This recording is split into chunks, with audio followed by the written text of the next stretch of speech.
अविध कामातच गुंतलेला आहे।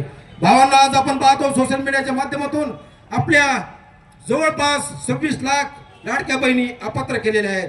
त्यावेळेस या लाडक्या बहिणींचं मतदान या राज्यामध्ये 70% शेती करतो आपण। शेतकऱ्यांचा हा राज्य, शेतकऱ्यांचा हा देश आहे, पण हा शेतकऱ्यांचा मंत्री ज्या ठिकाणी 70% प्रतिनिधित्व करणारा शेतकऱ्याचा सातबारा कोरा शेतकऱ्याला सातबारा कोरा पाहिजे।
मंत्र्याचं करायचं काय? नागरा शिरसाटाचं करायचं काय? नागरा शिरसाटाचं करायचं काय? आज फक्त परभणीतच नाही तर पूर्ण महाराष्ट्र, एक मिनिट, पूर्ण महाराष्ट्रामध्येच शिवसेनेच्या वतीनं हे जे भ्रष्ट मंत्री आहेत सरकारमधले त्यांचे राजीनामे त्वरित घेण्यात यावे त्यासाठी जन आक्रोश आंदोलन झालेलं आहे।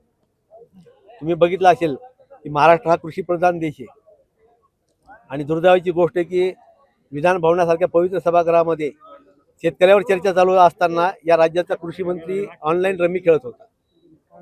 असं वाटलं होतं आम्हाला की अजितदादा खूप धाडसी निर्णय घेणारे नेते म्हणून त्यांना मंत्रिमंडळातून काढतील, पण त्यांनी मंत्रिमंडळातून न काढता त्यांना समर्पक असं खातं क्रीडा मंत्रीपद त्यांना दिलं।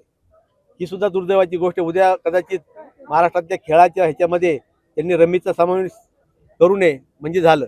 एवढी दुर्दैवाची गोष्ट महाराष्ट्रात घडली आणि म्हणून आम्ही सरकारला विनंती केली की दागीचे मंत्री मग संजय शिरसाट सारखा असेल किंवा डान्स बार चालवलेला योगेश कदम सारखा असेल किंवा अघोरी विद्या करणारा गोगावले सारखा असेल किंवा ज्या मोठ्या कांडामध्ये अडकलेला महाजन जो की शिवसेना संपवायची भाषा करतो आणि त्याचं नाव आम्ही आता गुलाबी महाजन ठेवलंय, त्या महाजनांचा सुद्धा राजीनामा घ्यावा आणि त्यांची सरकारमधून हकालपट्टी करावी अशी आमची मागणी।